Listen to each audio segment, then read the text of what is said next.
आप देख रहे हैं श्री हरि कृपा आश्रम चैनल। संस्थापक स्वामी श्री हरि चैतन्य पुरी जी महाराज।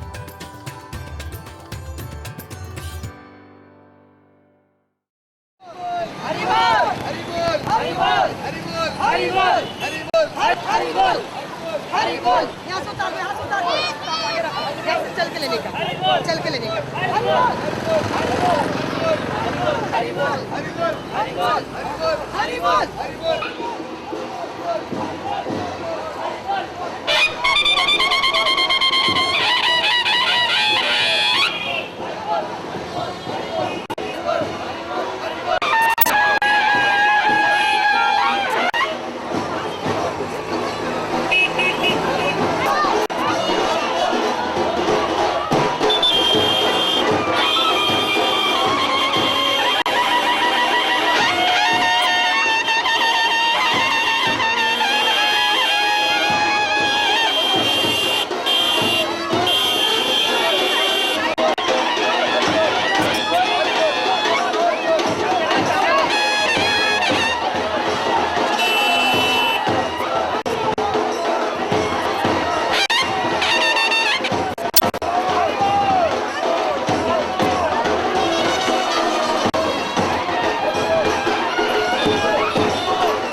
हरि बोल, हरि बोल, बोल शुक्र महाराज जी की।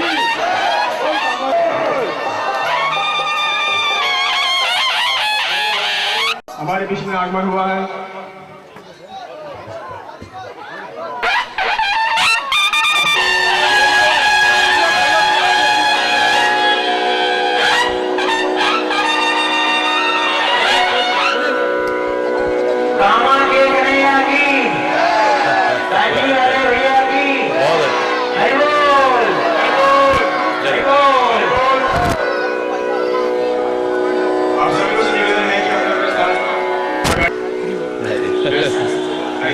समिति के अध्यक्ष विजय सिंह जी,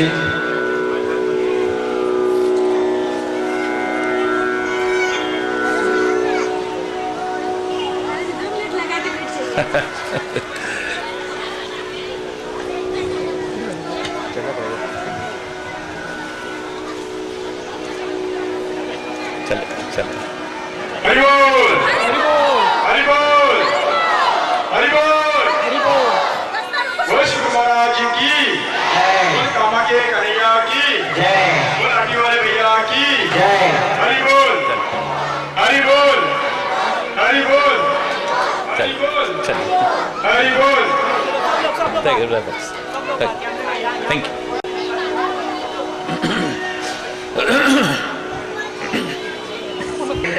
कार्यक्रम का शुभारंभ करें।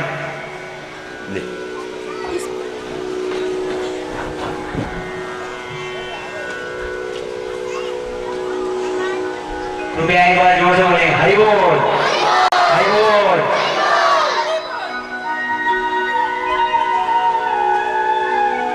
बोलो कामा के कन्हैया की, लाठी वाले भैया की, हरि बोल, हरि बोल, हरि बोल, हरि बोल, हरि बोल, हरि बोल।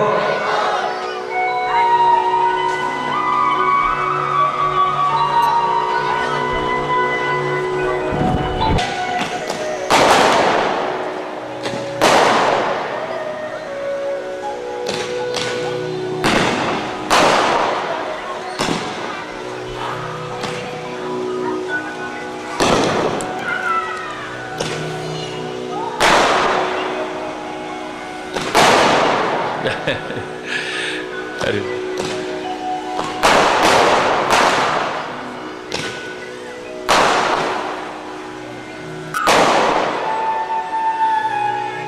शाबाश, बहुत अच्छा।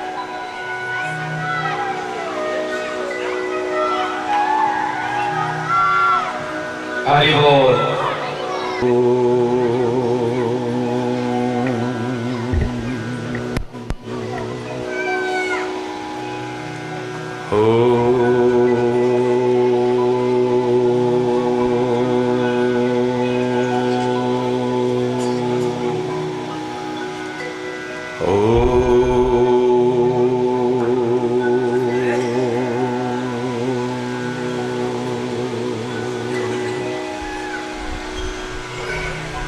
सर्वे भवन्तु सुखिनः, सर्वे सन्तु निरामयः, सर्वे भद्राणि पश्यन्तु, मा कश्चित् दुःखभाग् भवेत्। ॐ शान्ति शान्ति शान्ति।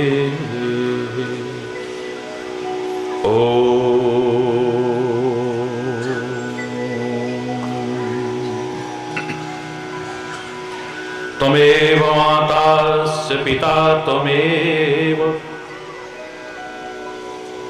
त्वमेव बन्धुश्च सखा त्वमेव, त्वमेव विद्या द्रविणं त्वमेव, त्वमेव सर्वं मम देवदेव।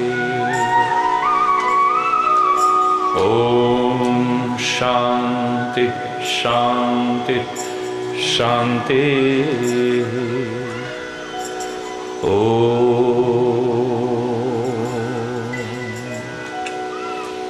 ध्यान मूलम गुरुर्मूर्ति पूजा मूलम गुरुपदम मंत्र मूलम गुरुर्वाक्यम मोक्ष मूलम गुरु कृपा।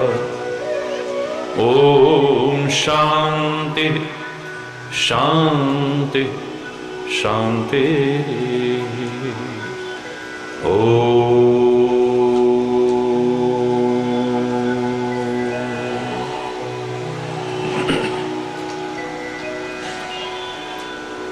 सबके लब पे तेरा नाम सुबह हो शाम हो,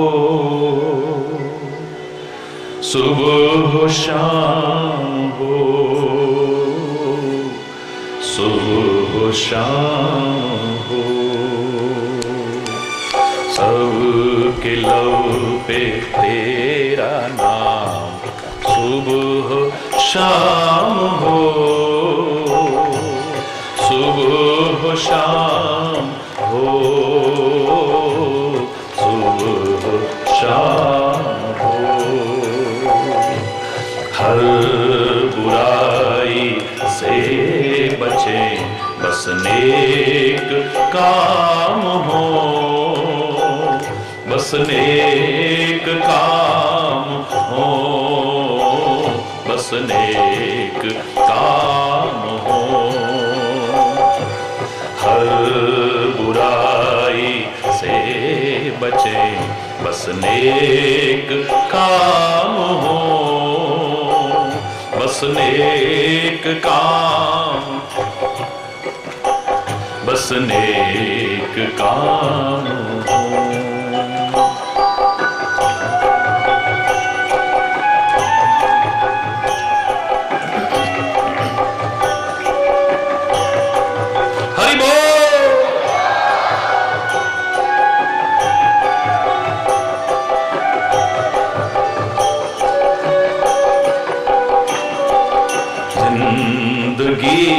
खुशहाल हो हर आदमी सुखी, जिंदगी खुशहाल हो हर आदमी सुखी। भावना हो प्यार की न हो कोई दुखी, भावना हो प्यार की न हो कोई दुखी।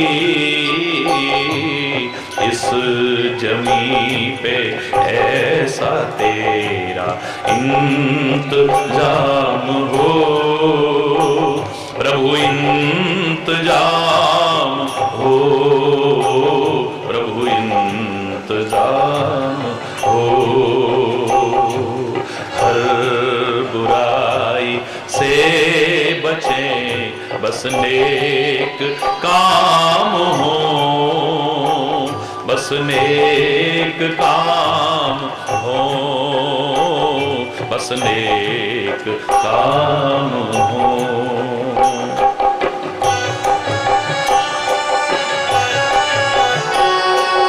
हरि बोल।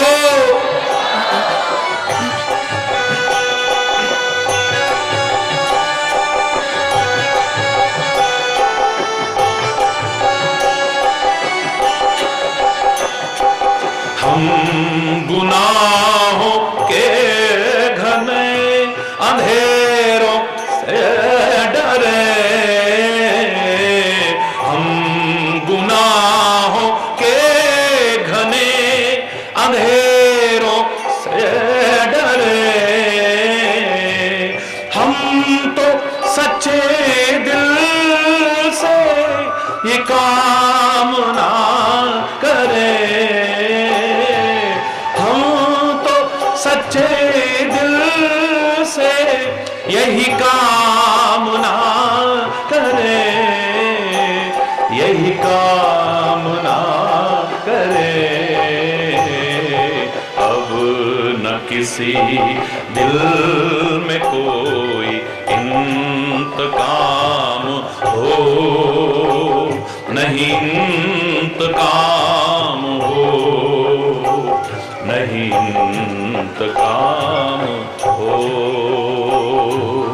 हर बुराई से बचे, बस नेक काम हो, बस नेक काम हो, बस नेक काम हो। सबके लब पे तेरा नाम, सुबह शाम हो प्रभु, सुबह शाम हो, सुबह शाम हो।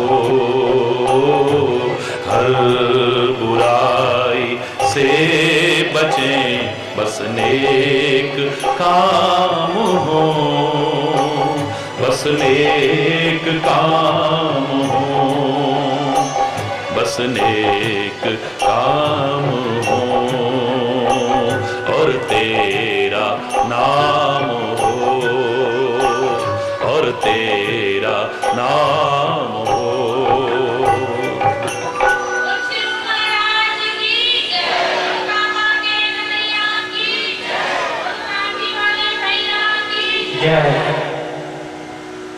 हरि बोल।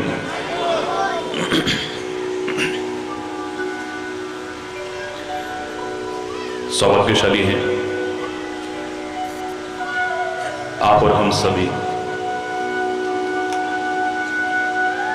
परमपिता परमात्मा की असीम अनुकंपा से ये अनमोल क्षण प्राप्त हो रहे हैं हम सभी को। बार बार हर बार कहा करता हूं कि जीवन में सब कुछ पा सकते हैं यदि प्रयास करें तो,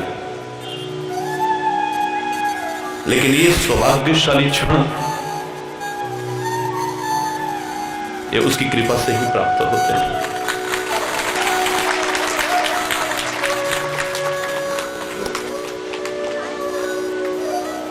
सुतदारा धन लक्ष्मी ये तो पापी के हो गए। कोई सत्य के मार्ग पर चले न चले, धर्म के मार्ग पर चले न चले, न्याय के मार्ग पर चले न चले, भक्ति के मार्ग पर चले या न चले, पद भी पा सकता है, प्रतिष्ठा भी पा सकता है, धन भी पा सकता है, संतान भी पा सकता है, जायदाद भी पा सकता है, सब कुछ पा सकता है, पर संत समागम हरि कथा तुलसी दुर्लभ दो, ये बहुत दुर्लभ है। जब उसकी कृपा होती है तभी मिलते हैं।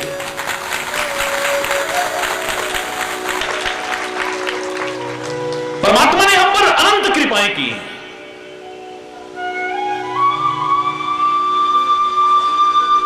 उसके उपकारों का ऋण हम चुकाने की सामर्थ्य नहीं रखते।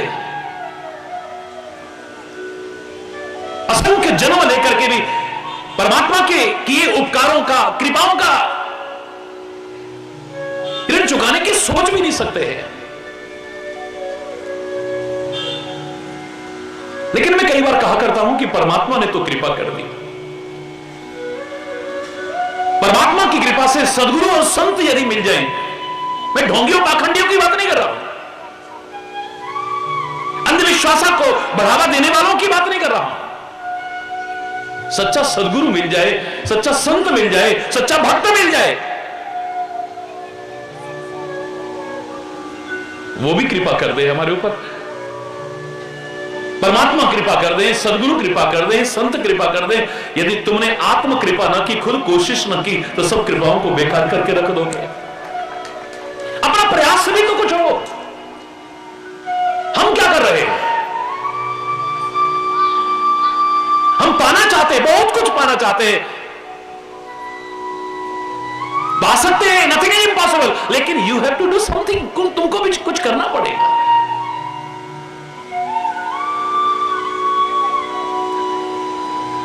माता पिता ने कृपा की, हमको जन्म दिया है, पाला है, पोसा है, अच्छे स्कूल में एडमिशन दिला दिया है, हमारी जरूरतों को पूरा किया है। उन्होंने अपने कर्तव्य का निर्वाह किया, उन्होंने कृपा की हमारे ऊपर। स्कूल में गए तो गुरु ने भी हमारे पर कृपा की, टीचर ने भी कृपा की है कि उसने हमें पढ़ाया। मां बाप ने भी कृपा कर दी, गुरु ने भी कृपा कर दी। यदि आत्म कृपा ना हुई, यानी अपना प्रयास ना हुआ, तो फिर बच्चा फेल हो जाता है, सब कृपाओं को बेकार करके रख देता है। अपने प्रयास की भी कुछ आवश्यकता है। परमात्मा की कृपा सबसे ऊपर है, बिल्कुल ठीक है। सदगुरु की, संत की कृपा सबसे ऊपर है, बिल्कुल ठीक है, निस्संदेह, अतिशयोक्ति नहीं। लेकिन अपना प्रयास भी कम महत्व नहीं रखता है। आत्म कृपा के महत्व को भी नकारा नहीं जा सकता है। आत्म कृपा के अभाव में हम सारी कृपाओं को निष्फल कर देते हैं। और मैं तो कहता हूं, अगर आत्म कृपा प्रारंभ हो जाए तो उसकी कृपा अवश्य ही बरसेगी। कैसे नहीं बरसेगी? सामान्य कृपा है सूर्य की, वो हमें प्रकाश दे रहा है, हमें अंधकार से उबार रहा है, हमें ठोकरों से बचा रहा है, सूर्य भगवान। लेकिन अगर विशेष कुछ पाना चाहे तो we have to do something, हमें भी कुछ करना चाहिए। आप प्रार्थना करो ना करो, गिड़गिड़ाओ ना गिड़गिड़ाओ, सूर्य आपको प्रकाश देगा, बशर्ते कि खिड़कियां दरवाजे बंद करके मत पड़े रहो, आंखें बंद करके मत रहो। जैसे सूर्य के सामने आना चाहिए, एक बार आओ तो सही, रोशनी मिलेगी तुम्हें, प्रकाश मिलेगा, अंधकार से उबार देगा तुम्हें, ठोकरों से बचा देगा तुम्हें। लेकिन हम चाहें कि सूर्य भगवान हमारे घर के चूल्हे में आग भी लगाएं, ये कैसे हो सकता है? हो सकता है, वो शीशा आता है ना, सूर्य की रश्मियों को समेट करके लाओ, कागज को जला लो, चूल्हा जला लो, नो प्रॉब्लम। सूर्य भगवान आपके घर का चूल्हा भी जला सकते हैं, लेकिन अब आपको कुछ करना पड़ेगा ना। आप चाहो कि सूर्य भगवान जैसे दिन में प्रकाश देते हो, रात्रि में भी प्रकाश दिया करो ना। तो क्या सूर्य भगवान रात में प्रकाश देंगे आपको? क्यों मना कर रहे हो? क्यों नहीं दे सकते? है ना सोलर सिस्टम वगैरह, सारा दिन सूर्य के प्रकाश को उन बैटरियों में भरो, जैसे दिन में प्रकाश देता है रात को भी प्रकाश दे सकता है। कौन सा असंभव है? लेकिन आपको कुछ प्रयास करना पड़ेगा। अग्नि के सामने आप जाइए, कितनी भी ठंड लग रही हो, आप प्रार्थना करें ना करें, गिड़गिड़ाएं ना गिड़गिड़ाएं, रोए ना रोए, अग्निदेव आपकी उस ठंड को दूर करेंगे, अपने आप दूर कर देंगे। अग्नि से मिलने वाले सामान्य लाभ अपने आप मिलेंगे। विशेष लाभ पाना चाहो तो आप कहो, अग्निदेव अब हमारे रेल का इंजन भी आप ही चलाओ। तो अभी तक चलते थे ना, अग्नि से चलते थे ना, अभी कुछ समय पहले तक चलते थे, कौन सा मुश्किल है? लेकिन आपने प्रयास किया उसके लिए। आप चाहो कि अग्निदेव हमें आकाश की और यहां तक कि अंतरिक्ष की सैर कराओ, तो बैलून है, बैठ जाओ, अग्नि के माध्यम से तो चल रहे हैं, आपको आकाश की सैर करा देंगे। यहां तक कि वो अंतरिक्ष यान भी जा रहा है तो उसमें भी अग्नि की प्रमुखता है, वो आपको अंतरिक्ष की भी सैर करा सकते हैं, पर आपको प्रयास करना पड़ेगा, आपको प्रयास करना पड़ेगा ना। अब गेंद आपके पाले में है, परमात्मा ने कृपा कर दी, आपको मानव का शरीर दिया है, परमात्मा ने कृपा कर दी, इस पवित्र भारत जैसी धरा पर आपको जन्म दिया है। परमात्मा ने कृपा की है, सर्वांग परिपूर्ण, जिसके एक एक अंग की कीमत आंक नहीं सकते हो, ऐसा जन्म दिया है आपको, ऐसा शरीर, अनमोल शरीर दिया है। परमात्मा ने कृपा कर दी है, आपको सत्संग दे दिया है। परमात्मा ने कृपा करी, आपकी सत्संग में रुचि भी है, वह तभी तो आप यहां बैठे हो। लेकिन अब तुम्हारी कृपा की आवश्यकता है, मेरे प्यारे बच्चों, मेरे प्यारे भाइयों, मेरी प्यारी बहनों। जो यहां पर सुना उसका एक अंश भी अगर जीवन में अपना लिया, उसको जीवन का अभिन्न अंग बनाने की कोशिश कर ली, तो इतने सारे सौभाग्य थे आपके, अब सौभाग्य नहीं परम सौभाग्यशाली बन जाओगे। देखो जरा तक, अब तुम प्रयास करो एक बार। मैं अभी वहां पर कह रहा था, अभी कह जहां हम गए तो वहां बिल्कुल ऐसा लग रहा था कि दिवाली आज ही है, और यहां भी अभी लग रहा था ना, है?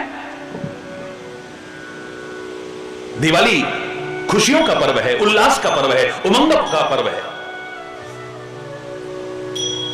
इस साल में एक बार आती है, एक बार। हम तो चाहते हैं आपका जीवन खुशियों से भर जाए पूरा, कहीं गम न रहे, कहीं दुख न रहे, कहीं क्लेश न रहे, कहीं अशांति रहे। हमारी तो कामना यह है, लेकिन आपका प्रयास उसमें बहुत जरूरी है, बहुत जरूरी है। साल में एक बार नहीं, जब तक आपका जीवन, परमात्मा आपको लंबा जीवन दे, सुखी जीवन दे, जब तक आपका जीवन है, जीवन का हर क्षण दिवाली बन सकता है। बस आपके प्रयास की आवश्यकता है। दिवाली की खुशियों से, दिवाली के उमंग से, दिवाली के उल्लास से भर सकता है आपका जीवन। और मैं वहां क्या कह रहा था, खाली दिवाली शब्द में ही भाव छुपा हुआ है।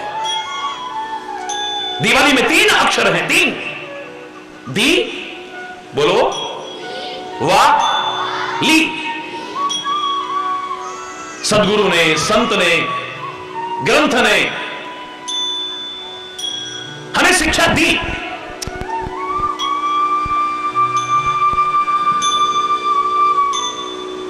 हमारे सदगुरु ने, हमारे संतों ने, हमारे महापुरुषों ने, हमारे ग्रंथों ने जो शिक्षा दी, वह आपने ली।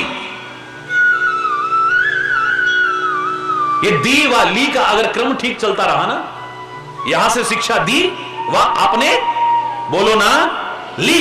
ये दी व ली का क्रम अगर ठीक चलता रहा, मैं दावे से कह रहा हूं, दिवाली की खुशियां साल में एक बार नहीं आएंगी। हमारे जीवन के कदम कदम पर हमें दिवाली की खुशियां मिलेगी। हमें सत्संग मिल रहा है। आपने सत्संग महोत्सव मनाया है या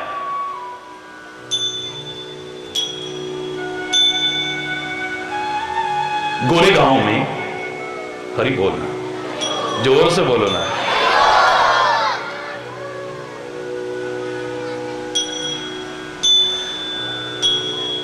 सत्संग का तात्पर्य नहीं कि खाली मैं कुछ बोलूं और आपने खाली सुन लिया। सत्संग का तात्पर्य खाली इतने तक नहीं है कि सत्य की चर्चा की जाए, बखान किया जाए या श्रवण किया जाए। सत्य का संग होना चाहिए, तब सत्संग हो, तुम्हारे जीवन का अभिन्न अंग बन जाए, तुम्हारे जीवन के क्रियाकलाप में उतर जाए। आपको देख करके लगना चाहिए कि आपको सत्संग मिला है, आपको संत की शरण मिली है, आपको सदगुरु की शरण मिली है, आप धर्म के मार्ग पर चले हैं, आप पर परमात्मा की कृपा हुई है। देखकर लगना चाहिए,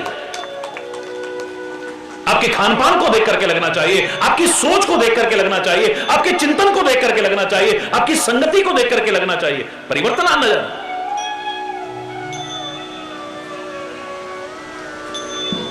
जीवन में अगर परिवर्तन ना आया, जो परिवर्तन चाहिए था, तो फिर अधूरा है। एक व्यक्ति ने प्रश्न किया था मेरे से कि महाराज जी, हमें कैसे पता चलेगा कि हम धर्म के मार्ग पर चलते हैं, हम धर्मात्मा हैं, हम परमात्मा की शरण में हैं, हम सदगुरु की शरण में ठीक से हैं, संत की शरण में हैं, हम सत्संग करते हैं, कैसे पता चलेगा? अरे बुखार होगा तो थर्मामीटर से नाप लोगे, दूध तेल घी वगैरह होगा तो लीटर से नाप लोगे, कपड़ा वगैरह होगा तो मीटर से नाप लोगे। हर एक के लिए कोई ना कोई एक माप यंत्र बना है। लेकिन तुम अभी धर्म की शरण में आए हो, प्रभु की शरण में आए हो, सदगुरु की शरण में आए हो, सत्संग में आए हो, कैसे पता चलेगा? क्या मापदंड है मापदंड? मैं बताता हूं आपको। आपके जीवन के हर क्रियाकलाप में यदि सत्य शब्द जुड़ जाए तो सत्य स्वरूप परमात्मा की शरण में आप हैं, सदगुरु की शरण में हैं, सत्य स्वरूप धर्म की शरण में आप हैं। मैं दावे से कह रहा हूं, सत्य शब्द हमारे जीवन का अभिन्न अंग बन जाए। सत्य, हमारी वाणी पर सत्य हो, हमारे जीवन सत्य हो। हम कर्म ना करें, खाली सत्कर्म करें। हम संगति ना करें, खाली सत्संगति हो हमारी। खाली भाव ना हो हमारे अंदर, सद्भाव हो हमारे अंदर, सद्भाव हो हमारे अंदर। हमारा व्यवहार ना हो किसी के साथ, सद्व्यवहार होना चाहिए।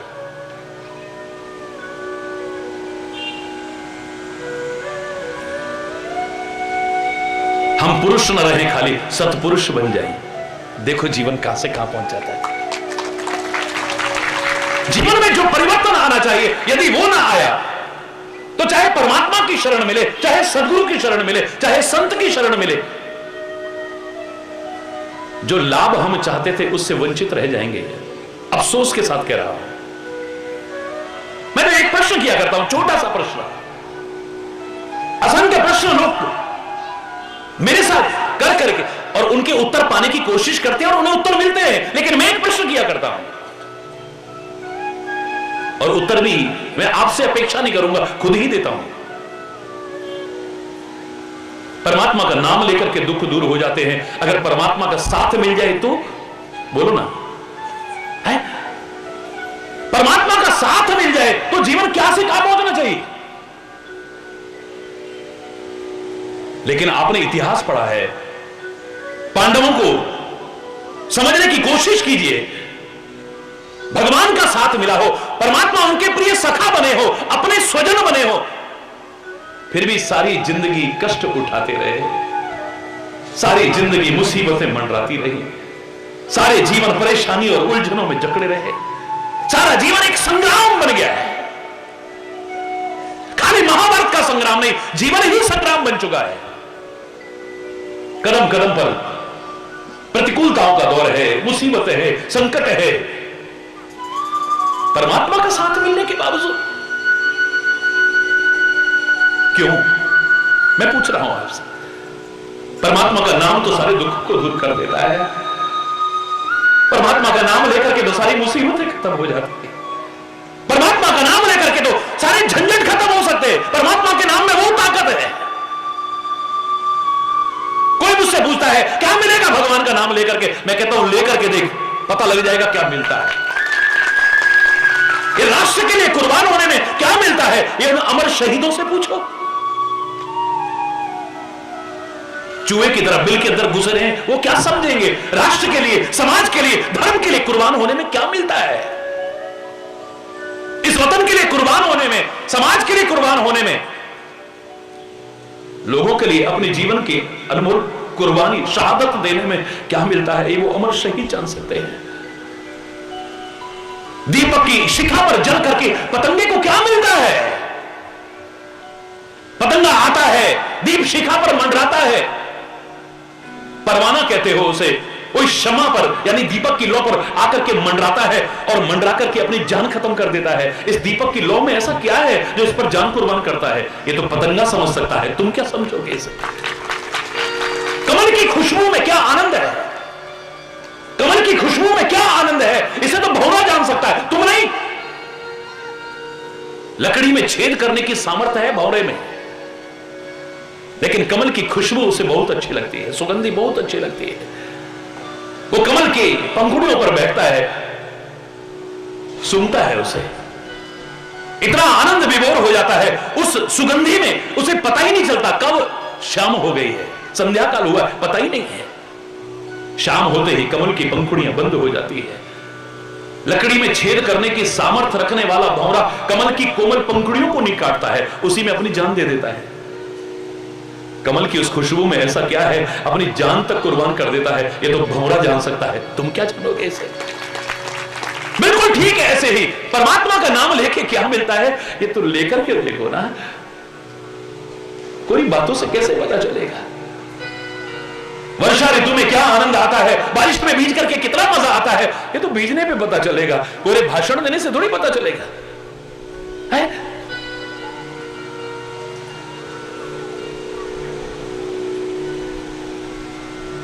हरि बोल।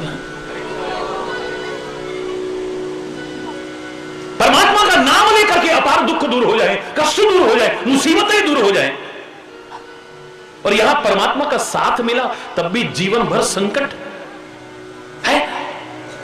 भगवान के इतने प्रिय पांडवों के जीवन में परमात्मा की कृपा से या अपने किन्हीं पुण्यों के कारण अगर तुम्हें परमात्मा का साथ मिलता है, सदगुरु का साथ मिलता है, संत का साथ मिलता है, इसका तात्पर्य ये कभी मत सोचिएगा कि अपनी जवान को चाहे जैसा रखो, अपने खान पान को चाहे जैसा रखो, अपनी सोच को चाहे जैसा रखो, अपनी संगति को चाहे जैसा रखो, अपने कर्मों को चाहे जैसा, बिल्कुल नहीं। जो जीवन में परिवर्तन आना चाहिए वो भी आना बहुत जरूरी है, नहीं आया तो कुछ विशेष लाभ नहीं मिलेगा। परमात्मा का साथ मिला है उनकी कृपा से, इसका तात्पर्य नहीं कि तुम जुआ खेलते रहो। पांडवों ने जुआ खेला है क्या? भगवान सिखाते हैं जुआ खेलो? क्या परमात्मा सिखाते हैं कि अपनी औरत को दांव पर लगा दो, अपनी पत्नी को दांव पर लगा दिया है, बाजी पर लगा दिया है? क्या परमात्मा परमात्मा सिखाते हैं कि कोई गिरने लगे तो उसका मजाक उड़ाओ। ऊपर खड़ी द्रौपदी की जवान से बस इतना ही निकला था, वो अंधे की अंधी औलाद रही ना। धोखा खा करके दुर्योधन जब गिरने लगा है राजसभा में,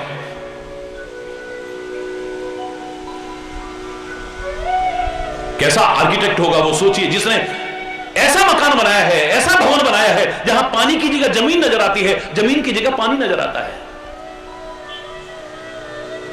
धोखा खा गया, कोई भी खा सकता था। ठोकर लगी और गिर पड़ा है।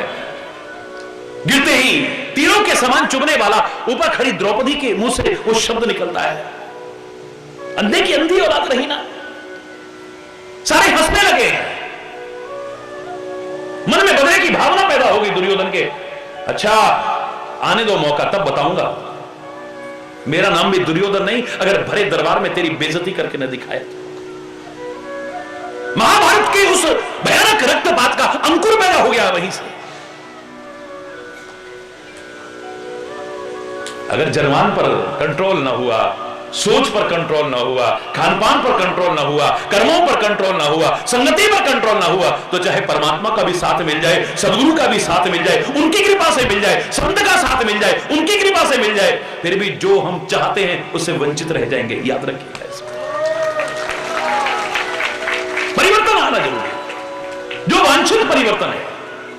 ये उन्होंने कृपा की है, हमें दर्शन दिए हैं, उन्होंने कृपा की है, हमें अपना साथ दिया है, हमारे ऊपर हाथ दिया है। लेकिन उसके लायक ना बने रहे तो हम कृपा पात्र बने रह सकेंगे? परमात्मा ने कृपा की, भस्मासुर की तपस्या से प्रसन्न होकर के प्रकट हो गए। ये परमात्मा की कृपा है। तपस्या तो बहुत लोग करते हैं। अरे बोल, जोर से बोलिए, और जोर से बोलिए। परमात्मा ने कृपा की, भस्मासुर को दर्शन दिए, और खाली दर्शन नहीं दिए, मुंह मांगा वरदान देने को कहा। मांग लो जो वरदान मांगना चाहते हो पुत्र। हरि बोल। क्या चाहते हो? मांग लो जो वरदान मांगना चाहते हो। जिसके सिर पर हाथ रखो वो जल के खाक हो जाए। है? हरि बोल। हमारे भोले बाबा कहते हैं तथास्तु।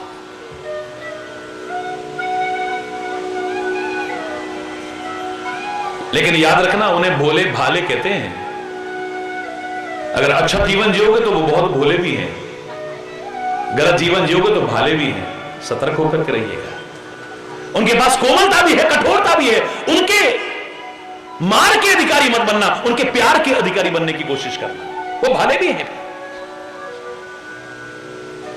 वो हाथ में बांसुरी नहीं है खाली, फिर चक्र भी है। याद रखना, अच्छों अच्छों की रूह कांप उठे, फिर उनके पास मार भी है और प्यार भी है। तो उसके प्यार का अधिकारी बनना, उसके मार का अधिकारी बनने की कोशिश मत।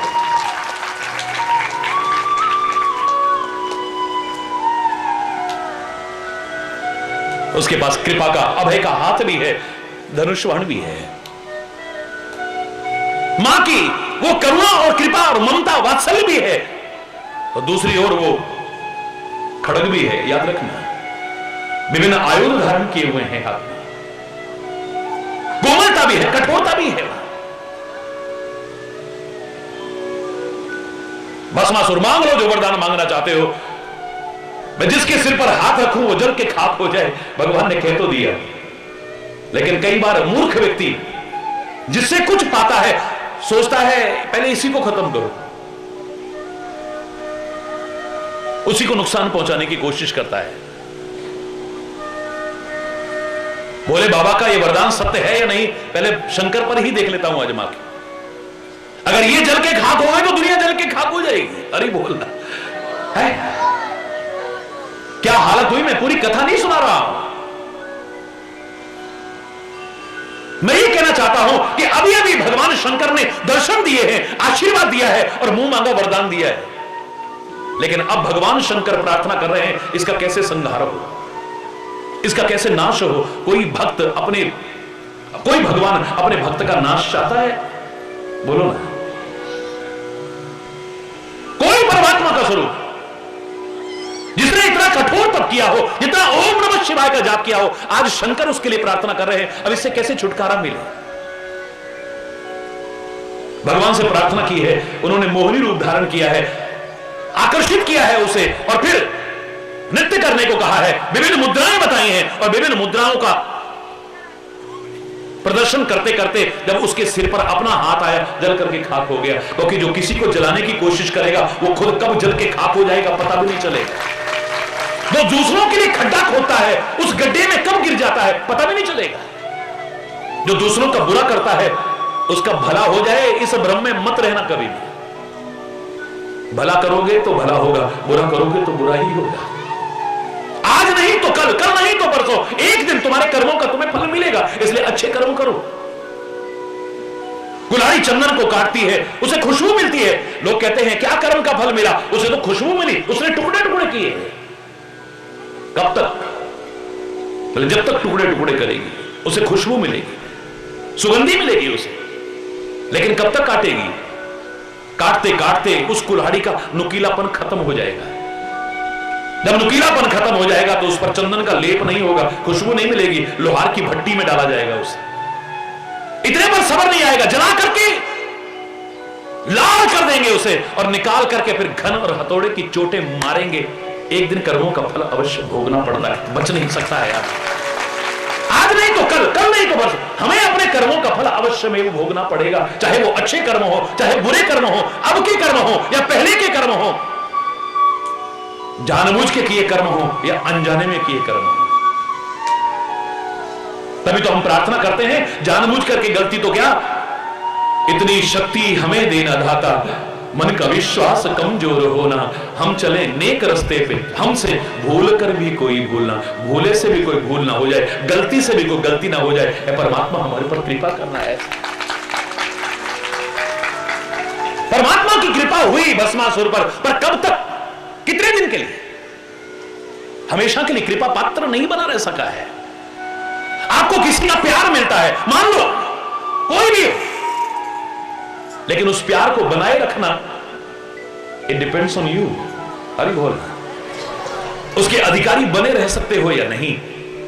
कोई अपरत्व का भाव आपसे रखता है, लेकिन आपके कर्मों में अगर परिवर्तन जो आना चाहिए था नहीं आया, उस अपनत्व को कब खो बैठोगे पता भी नहीं चलेगा। उस कृपा से कब विमुख हो जाओगे पता भी नहीं चलेगा। वही परमात्मा है, रावण को सामने आकर के दर्शन दे रहे हैं।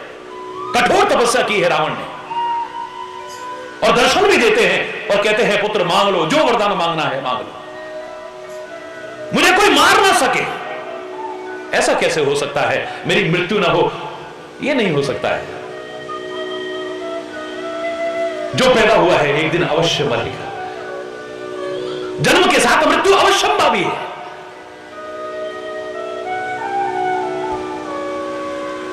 जो मांगना चाहिए वो मांगो, वो नहीं मांगा फिर भी।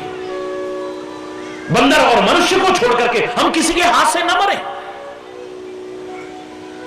तथास्तु। पर इतना हो सकता है कि देवताओं को वानर बनना पड़ जाए और भगवान को मानव का शरीर धारण करना पड़ जाए, पर एक दिन तो मृत्यु तेरी अवश्य होगी। भगवान सामने खड़े हो, मांगना चाहता तो पता नहीं क्या से क्या मांग लेता, लेकिन मांगना भी तो नहीं आता हर एक को। अरे मांगना भी नहीं आता है। परमात्मा ने कृपा की है, वरदान दिए हैं, लेकिन क्या कृपा पात्र बना रह सका वो? एक दिन आया वही शंकर हनुमान का रूप धारण करके रावण की नगरी में आग लगा रहे हैं। आपने कभी सुना था ऐसा कि कोई भी इष्ट, कोई भी भगवान तो एक ही है, लेकिन जो विभिन्न स्वरूप है, कहीं पर ऐसा नहीं सुना होगा कि भगवान ही अपने भक्त की नगरी में आग लगाए हैं, उसकी मृत्यु में सहायक बने।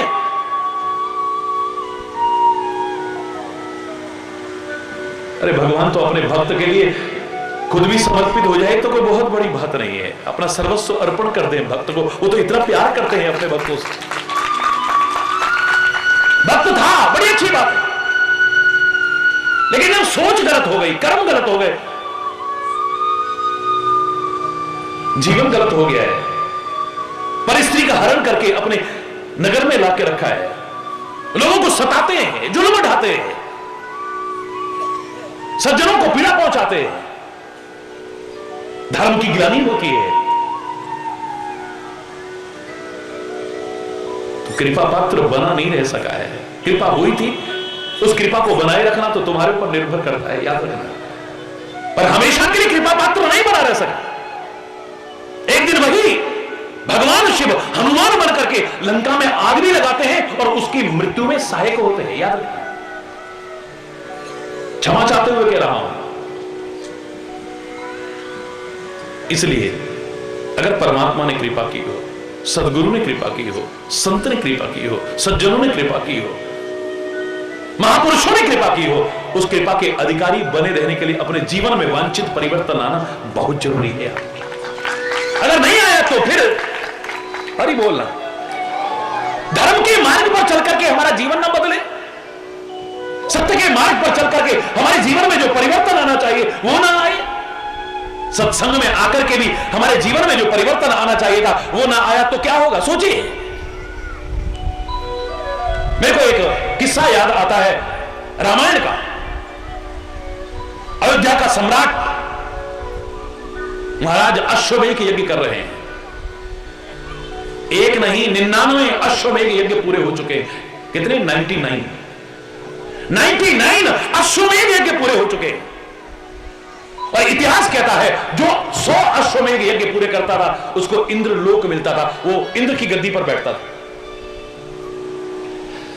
अयोध्या के सम्राट का बस एक अश्वमेध यज्ञ बाकी है, एक अश्वमेध यज्ञ।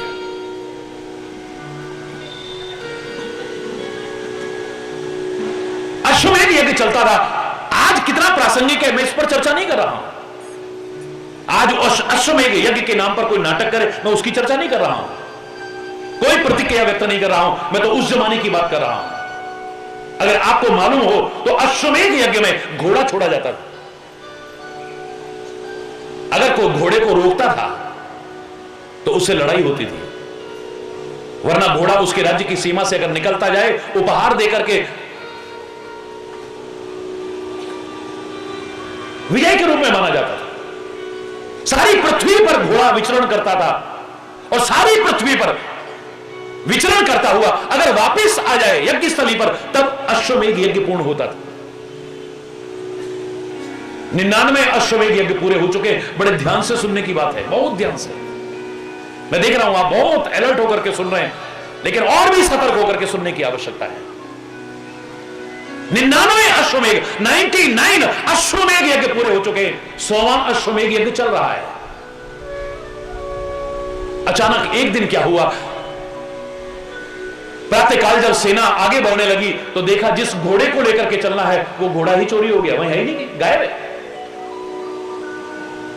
आदमी को जब सफलता मिलती जाती है ना तो कई बार ओवर कॉन्फिडेंट हो जाता है। बच्चों के बार बार आते रहे 90s में परसेंटेज तो धीरे धीरे मैंने उनको फेल होते देखा है कई बार अगर अलर्ट ना रहे। आदमी ओवर कॉन्फिडेंट, मेरे लिए क्या मुश्किल, मेरे लिए क्या मुश्किल, मेरे लिए क्या मुश्किल है। कॉन्फिडेंट होना कोई बुरी बात नहीं, पर ओवर कॉन्फिडेंट नहीं होना चाहिए। एम्बिशियस भी होना कोई बुरी बात नहीं, पर ओवर एम्बिशियस नहीं होना चाहिए। ओवर एम्बिशियस नहीं, महत्वाकांक्षी होना कोई बुरी बात नहीं, पर अत्यधिक अपनी योग्यता से ज्यादा महत्वाकांक्षी होना अनेक दुखों में एक दुख को और बुला देगा, याद रखिएगा। अपनी योग्यताओं को बढ़ा सकते हो लेकिन अपनी महत्वाकांक्षाओं को, एम्बिशंस को मत बढ़ाओ। अपनी योग्यता को बढ़ाओ, एबिलिटी को बढ़ाओ। Try to be able, Hari बोल। योग्य बनने की कोशिश करो लेकिन महत्वाकांक्षाओं को मत बढ़ाओ, वरना रोते रहोगे। देखा हम वहां भी एग्जाम दे के आए, हम वहां भी वो कर रहे थे, वहां भी हमारा कुछ नहीं हुआ, वहां भी कुछ नहीं हुआ, हमारा वहां भी कुछ नहीं हुआ। देखो तुम्हारी योग्यता को देखो, उसके हिसाब से आगे बढ़ने की कोशिश करो। बिल्कुल ठीक है ऐसे ही, बिल्कुल ठीक है ऐसे ही। जीवन में अगर सुखी रहना चाहते हो, बेरोजगार नहीं रहना चाहते हो तो वहां भी अपने घर की सामर्थ्य के अनुसार चलो। जो मैंने एक बार कहा था, भगवान कृष्ण के जीवन को देखिए, परमात्मा है, छोड़ो इस बात, नंद के पुत्र है, छोड़ो इस बात। घर में गाय चराई जाती है तो मेरा कन्हैया गोपाल बनने में भी कोई संकोच नहीं करता है, निसंकोच बन बन में गाय चराता है, गोपाल कहलाता है। आज आधे से ज्यादा बच्चे जो बेरोजगार हैं,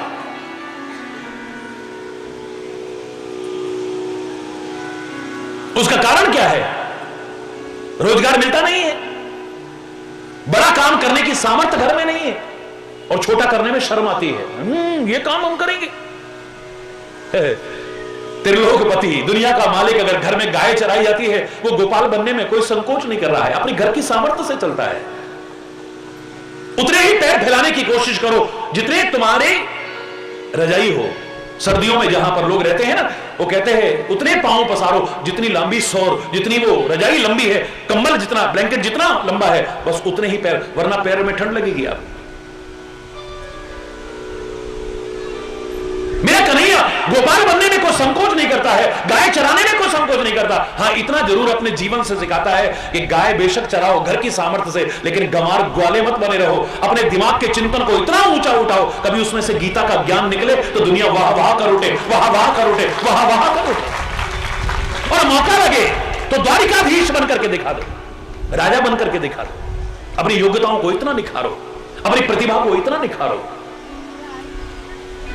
वही मत पड़े रहो। बिल्कुल ठीक जैसे इनके बारे में मैंने कहा, ऐसे ही कहा है कि कॉन्फिडेंट होना कोई बुरी बात नहीं है, पर ओवर कॉन्फिडेंट मत होइए। याद रखिए, ये मेरे लिए क्या है, ये मेरे लिए क्या है, वो कुछ नहीं करती जिंदगी में। याद रखना, जिनके मन में ऐसा आ जाता है।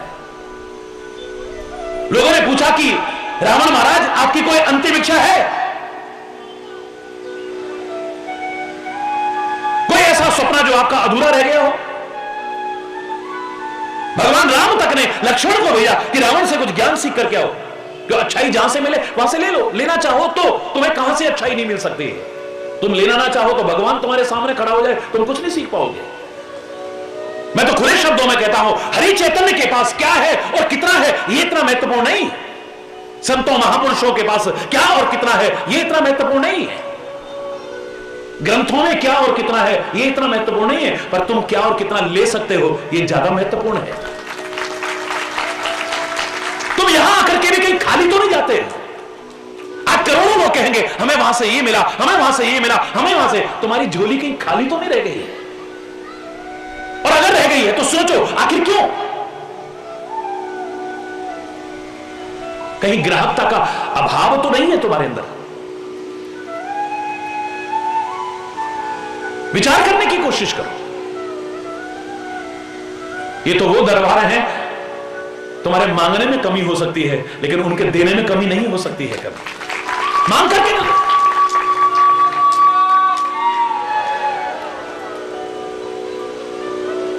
लेकिन रावण ने कहा कि हां, मैं शिक्षा दे रहा हूं तुमको। 3 शिक्षाएं दी थी। उनमें से सबसे पहली एक थी, ये थी कि आज के काम को कल पर मत टालना कभी। पहला, काल करे सो आज कर, आज करे सो अब, पल में परले होएगी, बहुर करे वो कब। बहुत ओवर कॉन्फिडेंट हो गए, ये तो मैं कर लूंगा, ये तो मैं कर लूंगा, ये मेरे लिए क्या मुश्किल है। बोले मैंने सोचा था कि मेरे चारों तरफ पानी तो बहुत है, लेकिन खारा पानी है, समुद्र है मेरी लंका के चारों ओर, इसको मैं मीठा कर दूं, और मैं कर सकता था, मेरे लिए असंभव नहीं था। पर मेरे मन में आता था ये मेरे लिए कौन सा मुश्किल है, कर लूंगा। देवी देवता मेरे इशारे पर नाचते हैं, काल तक मेरी चारपाई के पाए पर बंधा हुआ है। सारे देवता राक्षस सब घबराते हैं मेरे नाम से, मेरे लिए क्या असंभव है। नथिंग इज इम्पॉसिबल, ये मेरे लिए क्या मुश्किल है। ये सच है, नथिंग इज इम्पॉसिबल, लेकिन आप कुछ करोगे तभी तो। ये मेरे लिए कब कर लूंगा, ओवर कॉन्फिडेंट है, मेरे लिए क्या, मैं कर लूंगा इसको, ये तो चुटकी का काम है मेरे लिए। हरि बोल। दूसरा, मैंने सोचा था मेरी लंका पूरी सोने की है, सोना दुनिया में औरों के पास भी बहुत होगा, लेकिन मैं सोने में सुगंधी पैदा कर देता हूं, खुशबू आएगी सोने में से, मैं कर सकता था। लेकिन यही सोचता रहा, कल करूंगा, कल करूंगा, कल करूंगा, ये मेरे लिए कौन सा मुश्किल है। तीसरा, मेरे मन में आया था कि मैं यहां से मानव को सीधा स्वर्गलोक पहुंचाऊंगा, सीधा शरीर सहित सीढ़ियां बना देता हूं, स्वर्ग के लिए सीढ़ी बना देता हूं। पर यही सोचता रहा, कल करूंगा, कल करूंगा, हो जाएगा, हो जाएगा, ये कौन सा मुश्किल है, इसको तो मैं चाहे जब कर लूंगा, चाहे जब कर लूंगा। पर एक तो आज के काम को टालना, शुभ काम को वो भी, अच्छे काम को वो भी टालने की कोशिश करना, और ओवर कॉन्फिडेंट होना, असफलता का सामना देखना पड़ता है, सफलता नहीं मिलती है कभी। आज मैं मृत्यु शैया पर पड़ा हूं, मैंने जो सोचा था कुछ भी नहीं कर पा रहा। तो हे लक्ष्मण, रावण कह रहा है, सीखना चाहो तो भगवान कहते रावण से भी सीख लो, न सीखना चाहो तो भगवान कृष्ण सामने खड़े हैं। दुर्योधन नहीं सीख पा रहा है, धृतराष्ट्र नहीं सीख पा रहा है, दुशासन नहीं सीख पा रहा है, शकुनी नहीं सीख पा रहा है।